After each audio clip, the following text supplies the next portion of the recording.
back, everyone, to Jersey Beach Volley Podcast. I'm your host, Rohan Chatella, and today we've got Agnieszka Pregowska on the show. Similar to episodes in the past, we dive into all things volley related, but on this episode, we take a real deep dive into Nisha's journey to the highest stage of her playing career, the many ups and downs she's faced, and ultimately, the wisdom she's gained as a result. This is an episode you don't want to miss. All right, everyone, welcome back to the podcast. Today we've got Agnieszka Pregowska, who is actually the former player known as Aggie. So Agnieszka, thank you so much for joining us today. How's it going? It's a pleasure to be here with you, and everything's great. Out in California, awesome. Things are good.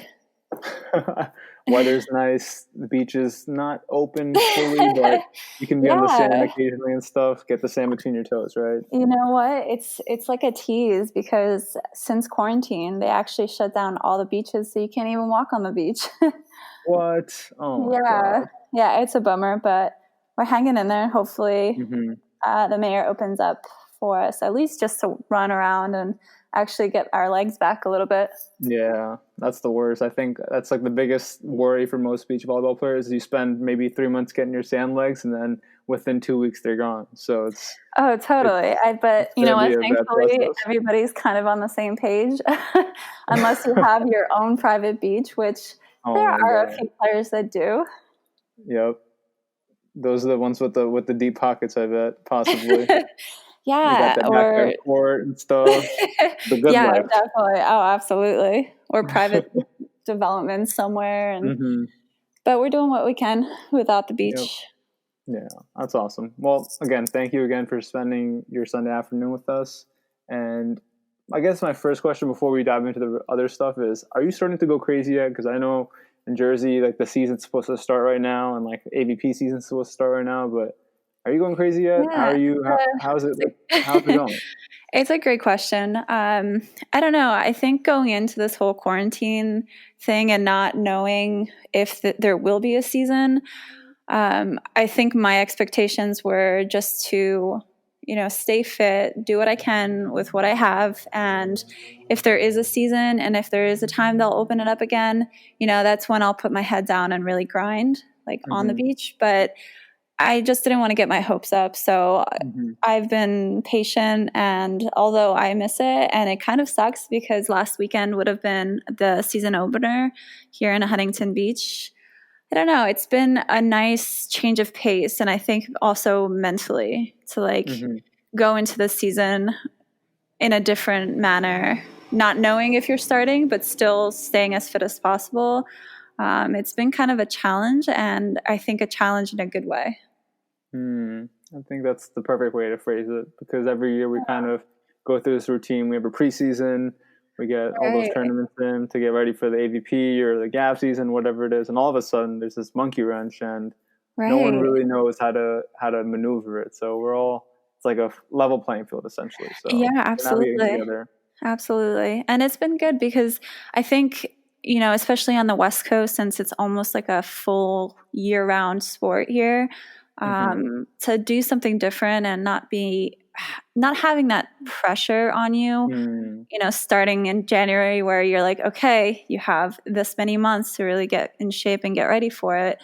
It's just been a good reset button, I think, for myself, and I can't speak for others because everyone's dealing it with, differently, but I think year to year, this is a great time just to slow down and like figure out your priorities and then, mentally get back to a state where you're like, you're ready, when it opens up, you're ready to grind and you're ready to go.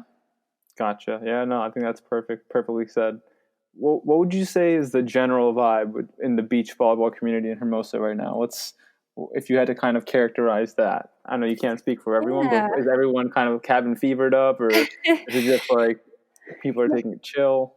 It's a great question. I'm really, it's a small community out here, just like in New Jersey. So everybody, especially in like the higher playing level, those girls like train together, play together, talk to each other, are friends. So a lot of the girls that I talk to, like Sheila Shaw and Kenzie Punnett, I think everyone at this point is just in a state where we're just ready for it to open, and we're ready for the season to start. But we're at this point also just doing what we can.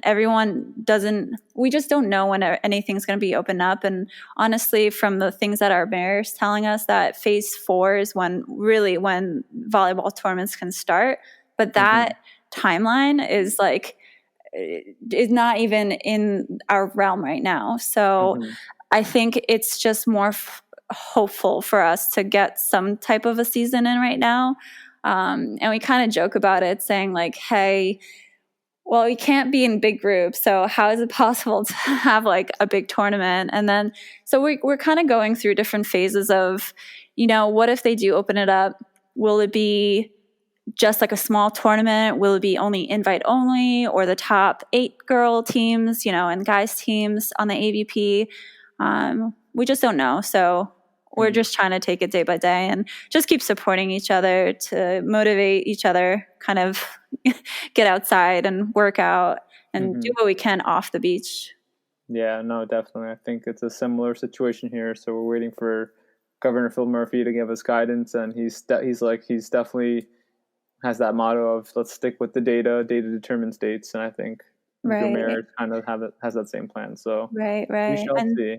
Yeah, and Jersey, I know, got hit pretty hard, so I feel for you guys. At least California is a bigger state. I know we have a lot of people sick here, but along the beach and along the coast, we've been pretty fortunate for the amount of people that actually are sick.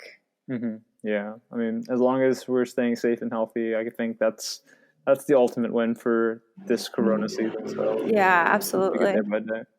So we can leave the speculation aside and we can dive into the good stuff then. So I guess like the way I like to start my segments usually is I like to understand about a player's early life.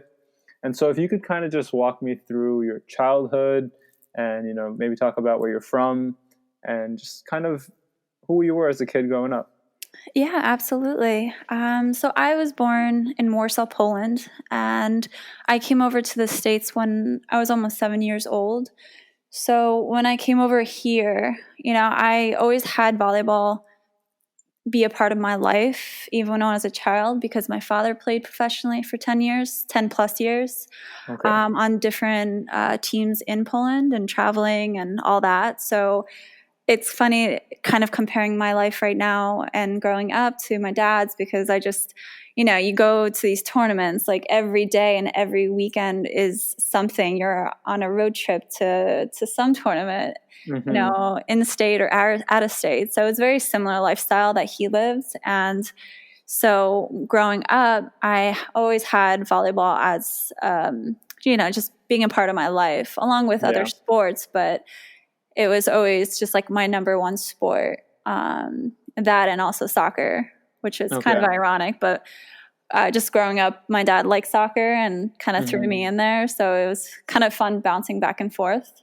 But I started playing when I was like probably 9 to like 14 years old on like the 18s teams. Now, granted, I was really short though. So I didn't play front row, but I was definitely passing and, playing defense for these teams. So it was a cool experience doing that and growing up playing on higher level teams. And I think that's kind of how I started. It's a little different, I think, state to state, because I look at girls here in California, and I think if I were in California at that time when I was around like 13 years old, I would definitely just be on like a 13s or 14s team, because the girls out here, I mean, there are so many great athletes, so many girls, so many teams that level is here.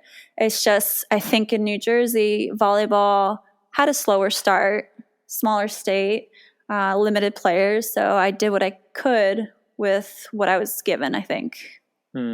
Gotcha. And you mentioned that since your dad played in Poland for 10 years, do you remember going to any of his tournaments prior to moving to here and kind of the influence that had on you?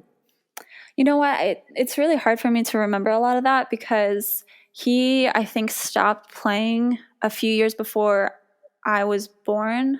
I'm pretty sure.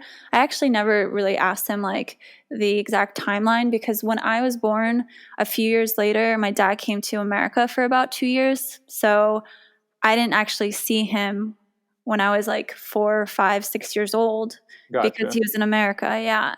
And so when he came back, it was almost like, honestly, the first time I saw my dad, because it, you know, like he came over here to make money for the family and then, you know, send it back. And so that was really tough. It was almost like me just meeting my father for the first time when he came back.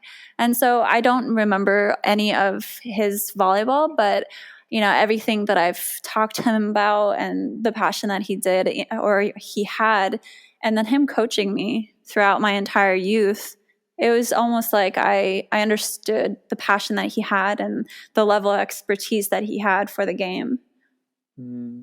I see. And you also mentioned that your dad also loves soccer, and you love soccer too. Oh yeah. And so how did that crossroads occur where you had to one day choose between volleyball and soccer maybe? And yeah, that's a great question actually. Yeah, so I actually played soccer since I was probably around 7, 8 years old as well. My dad kind of threw me in there because he just wanted me to meet more people, you know, coming here to a different country, just be active. And I don't really know how the extent of his passion of soccer when he was younger, but he also helped coach me in soccer along with other coaches growing up. So it was kind of like simultaneously playing volleyball and soccer. But it was actually right when I got to college or high school, I had to choose since both volleyball and soccer for women's was the same season. So I did excel in soccer, and part of, you know, I had coaches from high school come up to me saying, hey, like, are you going to choose soccer? And it was an interesting feeling because a lot of me, like, I absolutely love soccer and I do miss it. And I play with my brother-in-laws a lot. But once I was asked that question, it was kind of a no-brainer. Like I knew volleyball was always just a part of me. So going into high school, I just knew, you know, I just put away the cleats and and volleyball just became my main sport. Gotcha. During this whole journey, were there any specific sports icons or just players in general that you looked up to and really looked up to as an idol? Yeah. I mean, I always obviously looked up to my dad because he always taught me and coached me. And I saw the level of just like knowledge and how he presented himself on the court. So I always wanted to be that type of player playing with others. But like looking at the girls' game, you know, just the iconic Misty May and Carrie Walsh were always definitely my role models and something I always strive to be. So interesting enough, when I was 18 years old, so that was, you know, almost finishing college, I played my first AVP tournament actually, and I think it was Belmar. And I played against them. My first professional match. Okay, and take me through the entirety of that. I need to know. Oh my gosh. It was hilarious because I was so nervous the night before the day of the tournament. I was losing it. I didn't know what to do. I think in my head, obviously, I'm such a young athlete. These are my role models. These are the women that I want to strive to be, and I'm playing them tomorrow. So in my head, I'm just like, well, I just don't want to die tomorrow. I hope everything's going to be okay. I couldn't sleep that night, and I just remember like, I need some therapy. I need to I need to go shopping or something. So I got to the day of the game, and it was actually kind of a surreal experience because I almost like blacked out. Like I was playing, I was there, but I don't know. It was such an out of body experience. And especially because most of the crowd, they were cheering for us. And Yeah. never in like American history, just like Misty May and Carrie Walsh not have fans. Yep. But it was crazy because the news, like, they hyped it up knowing that I was playing against these rock stars.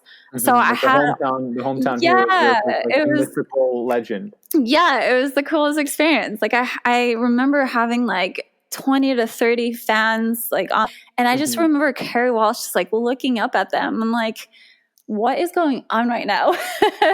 And at what point, and I know there was something going on between like Misty and Carrie at that point. I know, and every partnership has its up and downs, but I know they weren't like playing super well together that exact game, and not because we were, outstanding or anything like that, but I think that also was like mentally, it helped me to get through that game. And I don't think Misty will ever remember this because I've actually trained with her. She's phenomenal being out here, and I actually six-packed her. I remember going up to hit a ball. I got around Carrie's block somehow. I have no idea. I have no idea how. And I literally hit her right in the chest, and I got a point. And I'm just like, I know, I'll never this is like the greatest moment of my life. Oh man.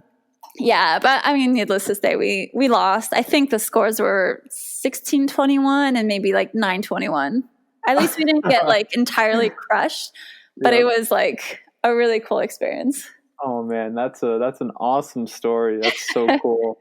That's so cool that you got to meet your idols in the arena and take them for a ride. I know, it was so cool. It was an honor to play against them, and having to meet them here and play against them here to train against them in practices, and even having Misty as like my practice partner because her coach was coaching like her, and it was just, I've had really great experiences and opportunities here meeting these women, and they're like every other athlete. It's just what really differentiates them between us is that they set their mind on gold, winning gold, and this is what they're going to do in order to get there, and they sacrifice their entire life, and not a lot like many of us. We don't have the opportunity to really do that. But to play against them is gold. That's awesome. So, I mean, one of my questions was going to be, what's your fondest memory or story, either sports or just growing up in general? But maybe that would take the cake, unless you have something even crazier or just more memorable. I've had really great opportunities in different scenarios. I think that one, as a young athlete, was definitely like a good start to like my career. I've had a lot of ups and downs in my career, but last year, when I played the P1440 in San Jose, that's the new tournament that Carrie Walsh has started. And it's a great foundation for a lot of different players being able to play, and the developmental part of it as well. I was fortunate enough to train with the coaches 2 seasons. So when we were playing in that tournament, we were actually asked to be in the main draw. My partner, Jess Gaffney, and we actually, I think we lost our second or third match in the tournament, but then you go into contenders, and we actually then won, I believe, 3 matches in a row in order to then play Carrie Walsh again in the quarterfinals of the tournament. So the game before the quarterfinals, I played against Nicole Brana and Lauren Fredrickson. And obviously they're Olympic players. Yeah, that's a solid team. Yeah, and we won against them in three sets. So that was awesome. Like I think I've never been in such a good mental and physical state while we, like in that tournament. We were just grinding. We were there together, and we had a coach, Marcos Miranda, who is probably the best coach I've ever worked with. He's an I think like a 4 or 5-time Olympic coach for Brazil. Okay. We had the honor of training with him and also having him coach us during that tournament. So after winning that that match, we then unfortunately had to play a fourth game on a Saturday, which if you've ever played any volleyball, playing a match on a game on the sand is hard enough. Playing 3 is like a lot, especially, exerting so much physical force and even emotional. Oh my gosh. But you said match, and that's where it takes even more energy, because just the emotional energy it takes to play one match as opposed to just playing pickup. It's completely different. Completely different. And I think oftentimes, like, you don't really train the way you play in a game. Like, you don't have that emotional side to it, and exerting that emotion is exhausting. So once we won against Nicole and Lauren, we then had to play, I think it was at like 5 or 6 p.m. against Carrie Walsh and her partner. And it was just, for us, it was probably like the coolest opportunity together. We were in the arena, but at the same time, we were like physically just drained. We were so tired. So, the game was great. We definitely held our own, and we played against, it was Carrie Walsh and Anouk, and both phenomenal athletes. Granted, they've never really played they trained a little bit together for this game, or this tournament. But we held our own for what we could, and we had some unreal plays. I would not change a thing unless I could play on a Sunday instead. So, I think that was really honestly the highlight of my professional career, because I just felt so good on that court. My vision, the chemistry between my partner and I think it was all there. And when you get that kind of like euphoric feeling, there's no other better feeling in a volleyball setting, at least.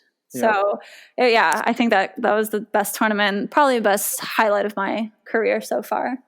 Okay, perfect. Thank you. So I think what you described right there was you were basically in a state of flow. You were playing, lights out volleyball. You gave it your best effort, and you got to play against Carrie Walsh again. So take 2. So that's really, really cool.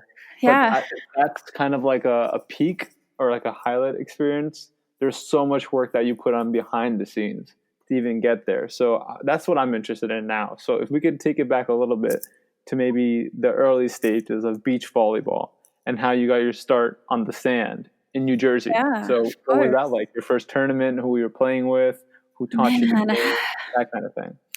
I think my first tournament ever, I don't know if you remember who Davy Ross is, but his mom actually asked me to play, and gosh, I'm kicking myself. I think it was Donna Ross.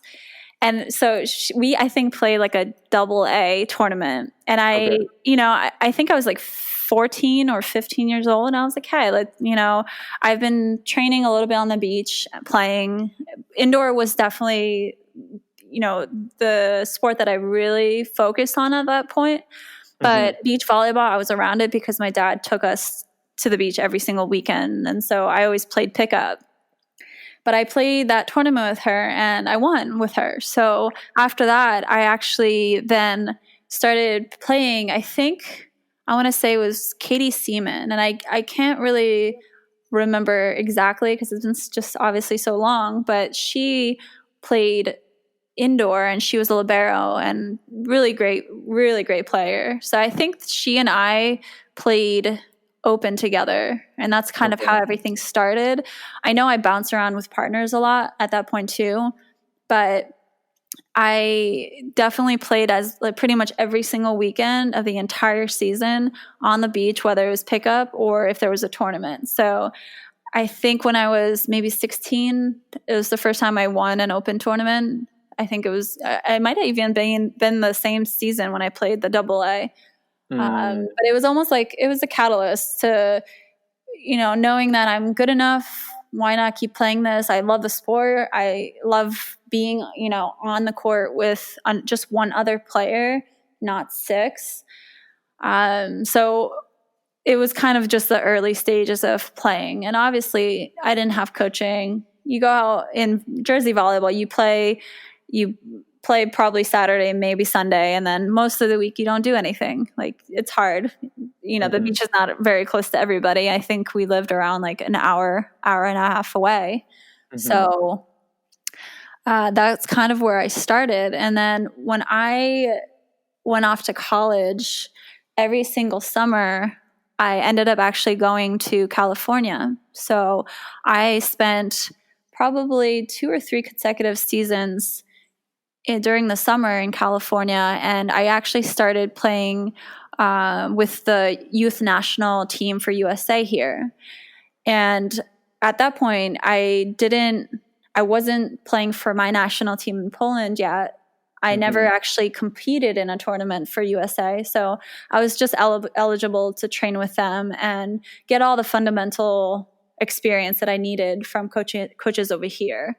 And definitely the level of coaching here, the amount of coaches that you have here in California is by far, the best place in United States, my opinion. But so then after that, when I was graduating college with my master's, I then went over to Poland for the summer. And my hopes at that point was, I reached out to the federation a few times, and they kind of said, you come here, we kind of give you a look to see whether or not we want you to train with us, and then you'll play tournaments.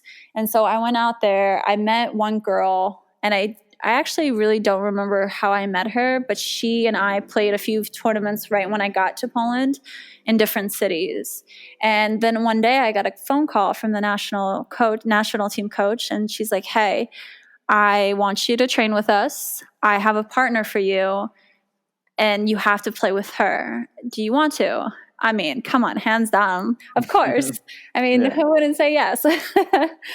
So I ended up going to several camps with them, and camps mean you spend like a week in different cities just training with the team, training with a bunch of different girls, and then in the hopes of playing a tournament. So I actually was, again, fortunate enough to play the 5-star Grand Slam in Stade Jabłonki in Poland with this partner.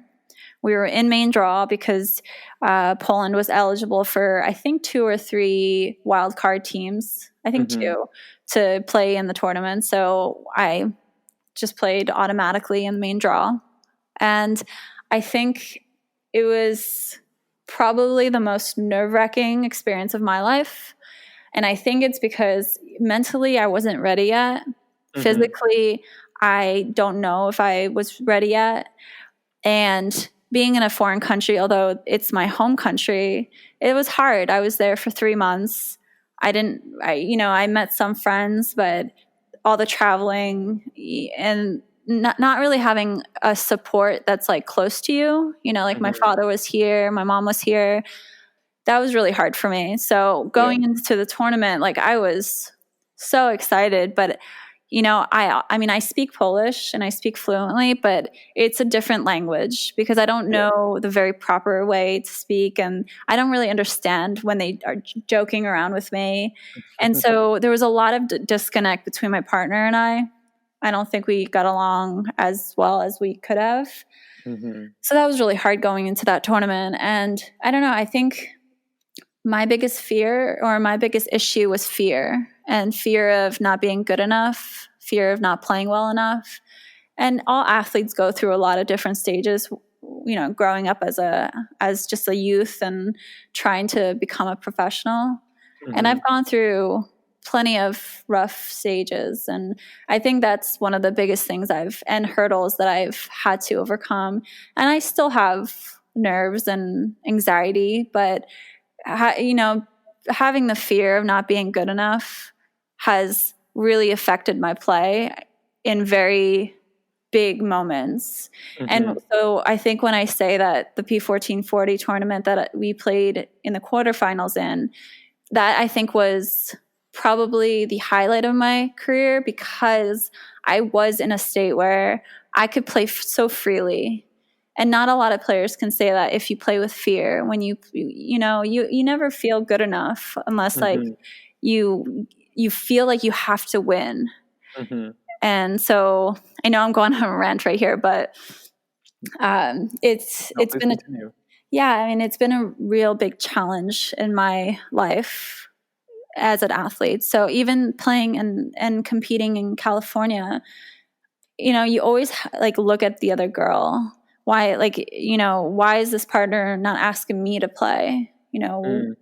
If am I not good enough? So you constantly second guess yourself. But I think coming to terms with a lot of the things that I feared over the last 3 years, I've like been able to get through a lot of it.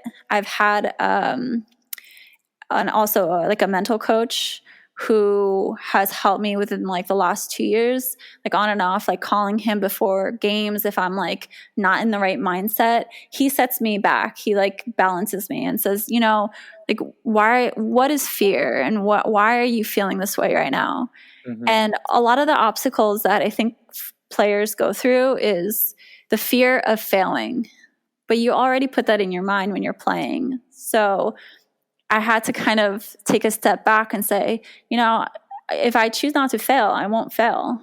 And why do I care what other people think? I know I'm a good athlete. It's that like positive self-talk, knowing that you've worked your freaking butt off for so many years. Like, this is your opportunity. It's at this point, like, you play for yourself. You're not playing for others. So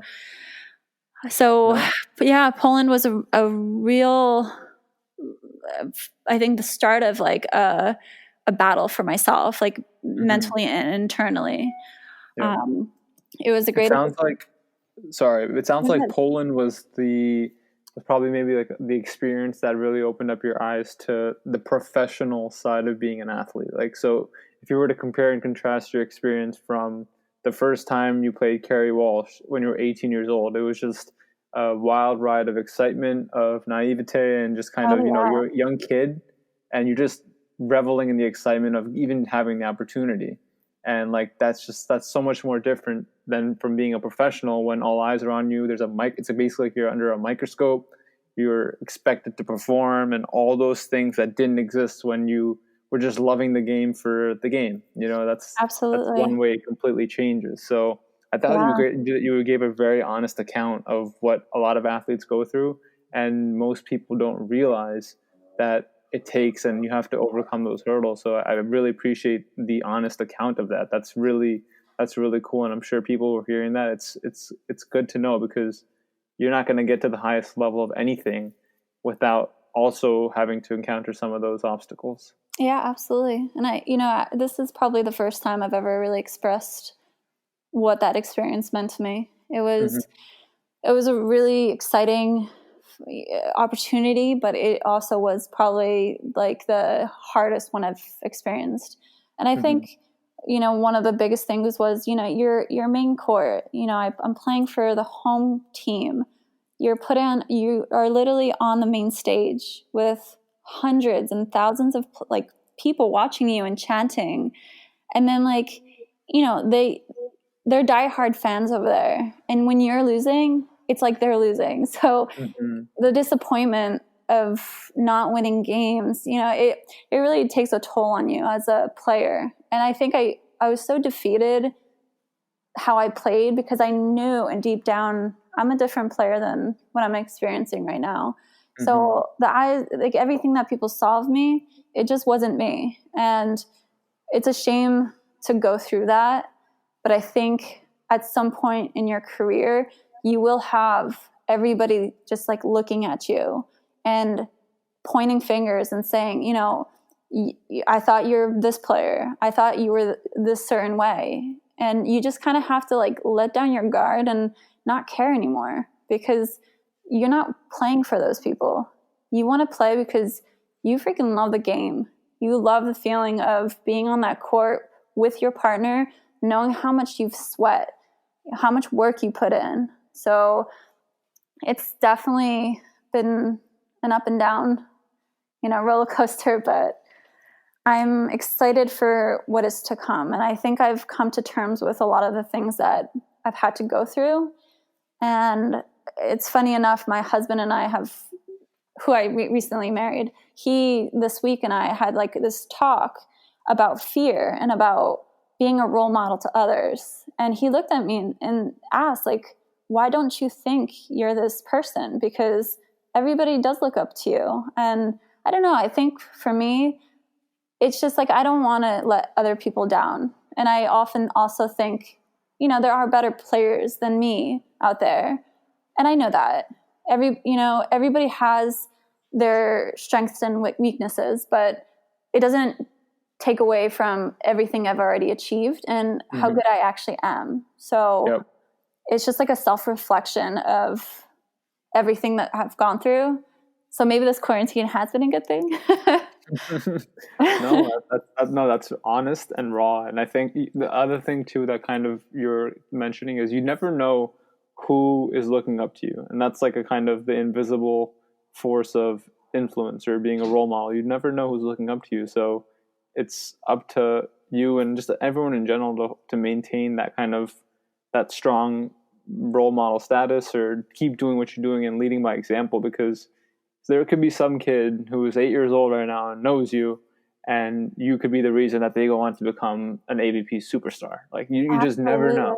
And like I think that's one of the coolest things for helping the next generation. And that's kind of also why I wanted to get this podcast going, because you need to hear the stories of the people before you to kind of carve a path of where you want to go.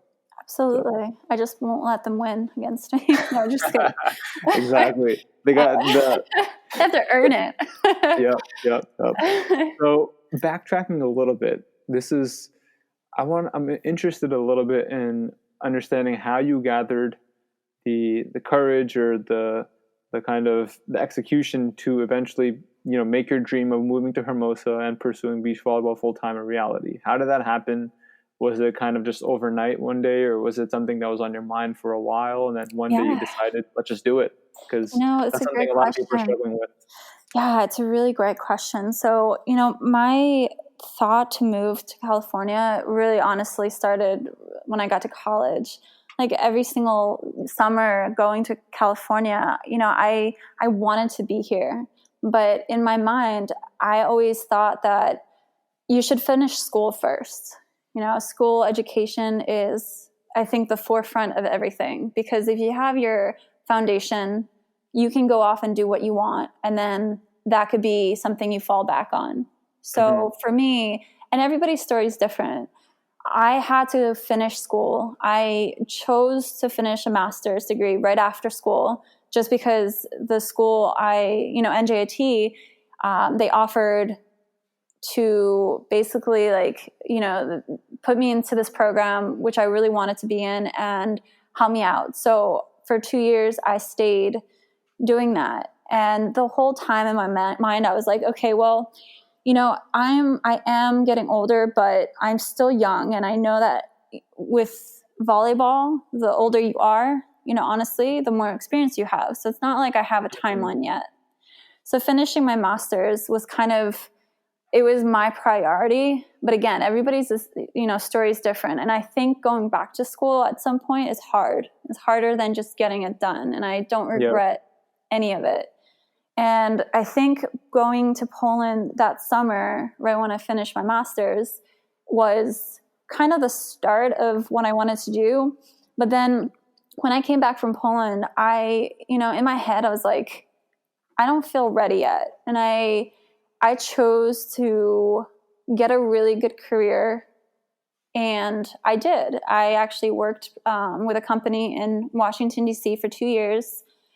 I think it was so important for me to do that as a professional in my field. And I don't regret that either. So right after those 2 years, though, I gave myself 6 months. I told my boss, actually, at work, I said, listen, July 1st, I am moving. And I just want you to know, and we can transition me out of this position for however long, amount of time that you need. But I finished working there. So 6 months later, I was already ready to go. I finished packing. I literally packed up my Jeep And I said, I made enough money to live off of that for about 2 years if I needed to, but I'm going to California. I'm pursuing my dream now, and this is it. So at that point, like, I don't know, it was like almost every single day for the last 6 months, I was looking out the window, and I just like, I had such an urge to just like be in California. And I think that's when you know, like, that's when you're ready. Yep. And everybody, again, everyone's timeline's different. So for me, it did take a while to kind of gain the courage to do that on my own, no help from anybody. And I didn't even have a place to live here. So my boyfriend, husband now at the time, he wanted to move out as well because he's from Hawaii and he was finishing college. So his brother lived in LA, and he told me basically no matter what, he was moving from the East Coast to the West Coast or back to Hawaii. So we decided to do the road trip together. And it was kind of like, it was good to have some assurance that I have somebody behind me, like, you know, they're doing this journey with me and I'm not alone.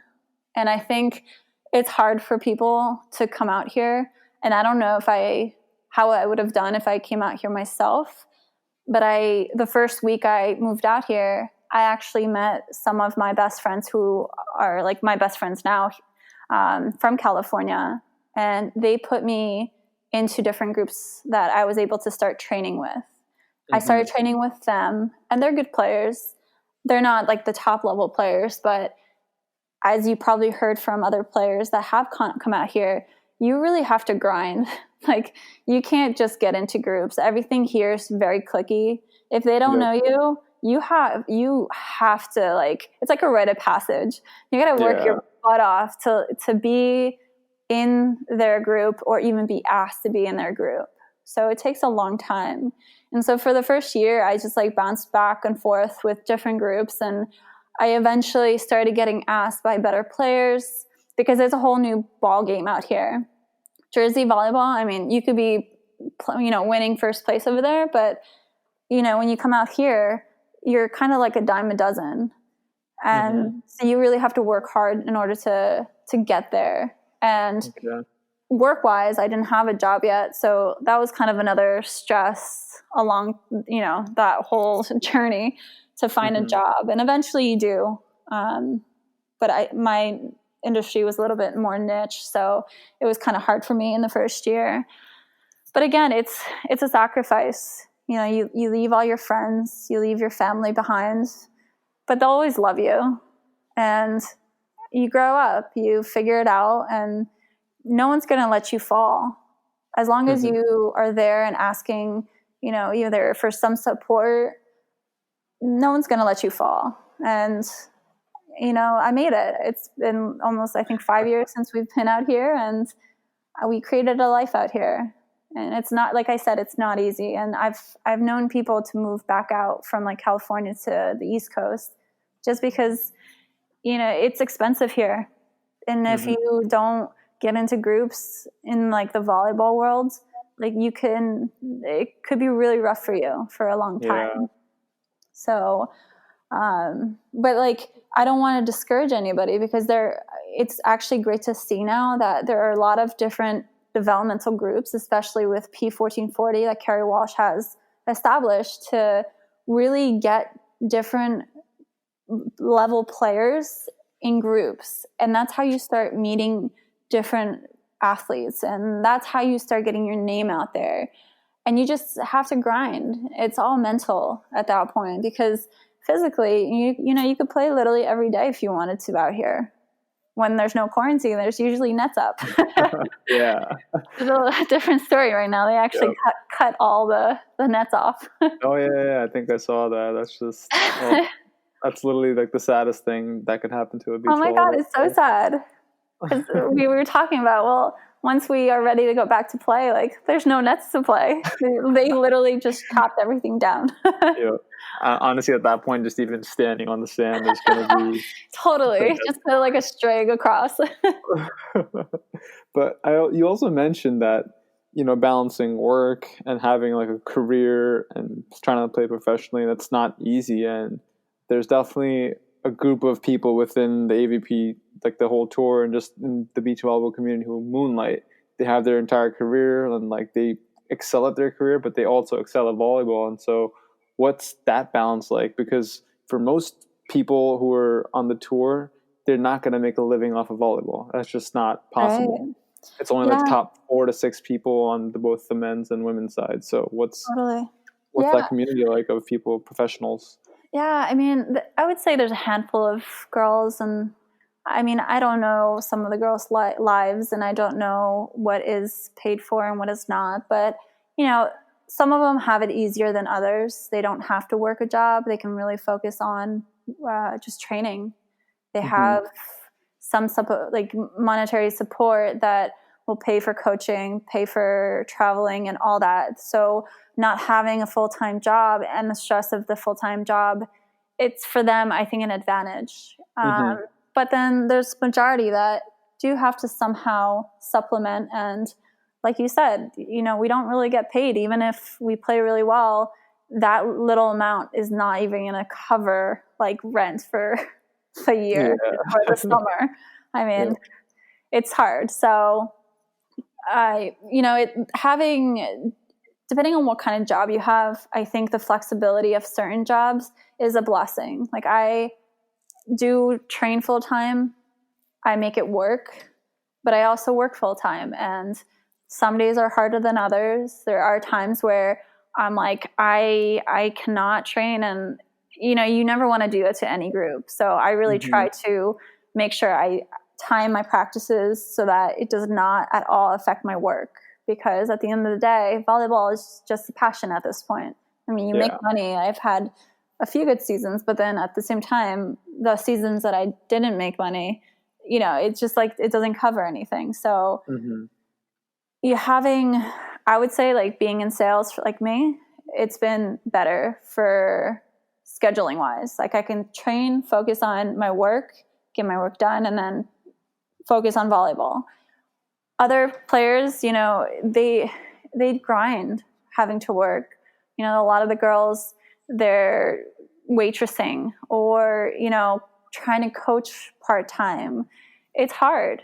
And if you really want to make this work and you think this is going to be like volleyball is your end all be all, you really have to like sit down and figure out how are you going to get there, because I don't know how much of like your life you want to give up grinding every single day and being stressed that, you know, how are you going to make money for your next paycheck? But there are a few top athletes that work, they train at like, and I've had to go to practices at like 6:30 in the morning because they need to be done at exactly 8:10 a.m. But then they go to work and they make it work that way. There are others that their employers actually allow them to work and have a kind of a flexible schedule. So it's really possible. And I think it's really interesting out here. It's a very different dynamic because East Coast, you know, when you have work, it's like you grind and like work is, I think, the forefront of pretty much everybody's lives out there. Here in California, you know, it's a very active lifestyle. So oftentimes I see people done at like 4, they go to happy hour, and then, you know, like employers kind of get it and they have a balance, which is interesting to me because, you know, coming from East Coast when you're like on the go, like 24/7, coming here, you kind of like break a little bit. That must have been a little bit of a culture shock when you first got there then, right? You're like, what? Oh, People they're not so, their heads aren't just always focused on their laptops. Yes. No, really totally. Cool. But even with my husband, because he's from Hawaii and he's just like even more relaxed. Yeah, because when he first met me, he told me that I was like an aggressive driver, that I just spoke 100 miles an hour, and I don't think so. But then again, I don't doubt it. So interesting. In terms of, I guess, the sport itself, where do you see the future of beach volleyball going in the next 10 years? Do you think it'll be more sustainable? Do you think eventually it probably will become something that's kind of like you can make a living out of it without having to do the rest of the juggle? That's a really great question, because I think within the last, let's say 3-4 years, seeing NCAA take on volleyball as a sport has been, I think, a huge success in this sport. And so it's actually crazy if you come and see juniors tournaments out here on the beach. There's thousands of girls. It is insane. I've never seen anything like it. So oftentimes, actually, out here, girls would rather play beach than indoor, which also is super foreign to me, especially East Coast, where everything is based off of indoor. So I think that the sport is growing. I think there's a lot of people that are trying to take this to the next level. There is a very huge disconnect, though, between being a professional athlete and having like agents and a very successful tour where you're actually making money. Because this isn't the NBA. But it should have that type of mentality, I think. And we all think that way, because we are considered professionals. So I think moving forward, having this instated in college is a huge step. I think growing this with different tours and having developmental programs for kids is another step. But now I think within the next 5 to 10 years, I think sponsors need to get more serious. I think somehow organizing this professional tour, kind of like an NBA, kind of like an NFL, is going to happen, or else we're never going to get to that point. I mean, beach volleyball is literally the most watched sport in the Olympics. So how is it that we have little sponsorship or support from different industries? And I think what AVP is doing is great, but like how long will they actually last doing what they're doing without having some type of an income stream? So it's definitely a concern for a lot of people. And I hope that there's a lot of people that are getting more serious about this. I did have a conversation with somebody, and I will leave their name out, who has been in this industry for a long time, had a tour and everything, and they're trying to kind of start something with agents. So players will have agents who will then find, I think, sponsors that will pay out a lot more money, because at the end of the day, I don't think making a few thousand, being on the main draw is going to cut it. So I know there are steps being taken. It's just, I think, so unknown right now. And I'm hoping that things will change. I mean, I'm sure by that time I'll stop playing, maybe in like 10 years, but, or maybe not. You never know. I'm still young. You're never stopping. I always joke around and say, you're going to have to bury me or scatter my ashes on the sand. Yeah, right. That's where I belong. Yeah, I think you make a good point. We're still building up that critical mass, and we're exploring new avenues to either generate income through the tour or just, I guess, get more eyes on the tour, because I know Amazon Prime is doing a great job of that. But until we hit that critical mass, it's still going to be tough for people to really see professional beach volleyball as a professional sport. Absolutely. So, absolutely. But the compass is pointing in the right direction, is what I've gathered. In a lot of ways it is. I think there are still concerns. Even with this whole quarantine and pandemic, like, you never know what's going to happen. And who knows, like, the sponsors that EVP had, are they still going to be on board? I mean, I hope for every single business owner, things are still going to be okay for them. But like, you never know what type of support, at what capacity they can actually give you. So, I mean, for all of us, we just love the sport. It just, you have to have other income streams at this point. The side hustle. Yeah, definitely. absolutely. So anyone listening, younger athletes, you got to start developing your story, and you got to find a way to market that story, I guess, and just, keep your options open, really. That's Absolutely. the main takeaway.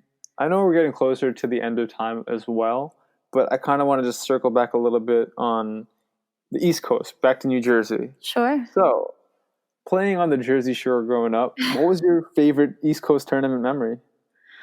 Gosh, honestly, I loved playing on the East Coast. It was like probably just the most fun because like I feel like I excelled at playing on the East Coast for the level that I had, and during those time, like every single summer, it was just I don't know, it was so much fun, and Yeah. it always just brings back like the best memories with friends and just a group of people that it's like a family out there. You literally know every single person on the beach, which is so cool. Gosh, but like tournaments, I mean, there's so many. I love the Atlantic City tournaments, especially. The Big Shots one, or just like the AC opener or the Yeah, AC? I mean, the Big Shots was always so fun because it brought a lot of good competition. It allowed you to stay the night and then play the next day. I always loved having 2-day tournaments because it really felt like more of a kind of like a professional tournament. You know what I mean? Yeah. Not just like one day. But I mean, obviously there's so many awesome tournaments, but I think the Big Shots was always something I looked forward to, but also like the openers, like every single year when that first tournament came around, it was always so exciting. Like, oh my gosh, it's, like one more week we get to play. Most of the time it was freezing or it was raining or something like that. But gosh, like it was really a lot of fun. And I don't know. There's just so many good tournaments. I really can't pinpoint at this point. I'm sure later I'll think of awesome tournaments. Like the Jose Cuervo when they came to like Point Pleasant. That was years ago. I remember that tournament. Oh my God. I played in it. I did well, and it was just such a fun tournament.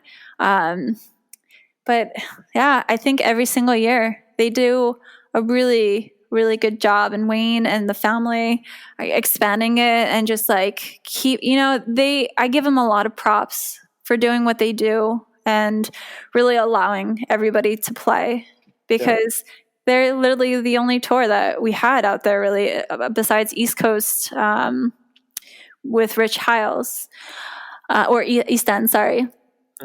So I don't know. Just all those tournaments I loved. Yeah, it's a collection of awesome memories. That's cool. I mean, I literally played out there probably for 10 years, probably less, like 8 years, but it was just a lot of good memories and getting stronger mentally, physically to where I am now. Perfect. Awesome. Thanks for recapping on that. Before I let you go, so then I will ask you. You get to choose on your choice of if you want to go with the rapid fire or if you want to go with Are You Smarter Than a Fifth Grader to close out the segment. Wow. How about rapid fire? Sure, that's fine. That's fair. Okay. So on your mark, ready, go. First question is, name a band that is amazing and probably should be more popular, but you secretly don't want them to be more popular because then they'll become mainstream and everyone will know them and it'll be ruined. Oh my gosh. This is the worst question. I honestly don't listen to like new bands. I just like put on Spotify and it just like plays. I'm so bad at that. Like I don't go to concerts really. Oh, I know, I'm so bad. That's fine. No, all right. And what's like your genre of music that you listen to when you train? I put on Calvin Harris. So like everything along those lines to kind of like pump me up and get me going. Gotcha, like EDM popish kind of stuff. Yeah. Okay. What's the one thing you miss most about New Jersey? Man. The Jersey Shore. That's fair. That's fair. Like the summers for the Jersey Shore. It's just like epic. There's nothing else like it. What about favorite drink? Alcoholic or just regular drink? We'll go with both. You can answer both. I love a good bourbon old fashioned. So yummy. Not a fan of White Claws? I was expecting maybe a White Claw. Perhaps. No, I actually hate them. That's fair. You don't hear that. I'm a bourbon girl. Gotcha. What's the best heckle that someone has hit you with? Or your favorite heckle to use? Man. Heckle. I like don't even listen to the crowd usually when I play. I can't even remember, to be honest. Silence. That's your answer then. You don't. You just don't heckle. I don't. I really don't. I promote like just positive feedback. That's fair. I'm so boring. I'm sorry. That's okay. No, that's fine. What about who's your favorite comedian? Favorite comedian, Dane Cook. I love Dane Cook. He's pretty cool. I saw him actually live in Hollywood. He's so funny. Interesting. I don't know if listen to any of this stuff, but maybe I'll check him out. You have to. Right. Your second to last question is: do pineapples belong on pizza? No. All right, you can get off the show right now. This is over. They definitely belong in like a acai bowl or something. Come on. No. Pizza and pineapples go together. No it's a fact. way. It's too sweet. I'm like, keep your sweets away from my savory. Fine. To each their own. Yeah. And your last question is: high line, cutty, or bounce it straight into the 10-foot line? What's your go-to shot? Ooh, bounce it. Bounce it. All right, yeah. Power all the way. Always my go-to. You don't care if you're getting roof. You're going in hot, and that it is what it is. Hey, I have gotten roofed for sure, but I would say I've had a kill more often than not. Yeah. How's that? Yeah, that's fair. No, I'm with you on that. I don't like to cut it. I don't like to roll it. I would rather just bounce it if I could. Heck yeah, absolutely. Well, Agnieszka, thank you so much for taking the time today. I really appreciate it, and I appreciate all the stories you're able to recount with us. So yeah, I really appreciate it. Thank you so much, and I really hope that the players growing up and wanting to be successful in sports, not even volleyball, but just anywhere, just like put their heads down and grind. This is a journey. It's an experience. It'll be hard, but you're gonna have some awesome times. So it's worth it in the end. Definitely. I couldn't have said it better myself. So thanks, Agnieszka. All right. Thank you. Take care. Have a great day. You too. Thank you.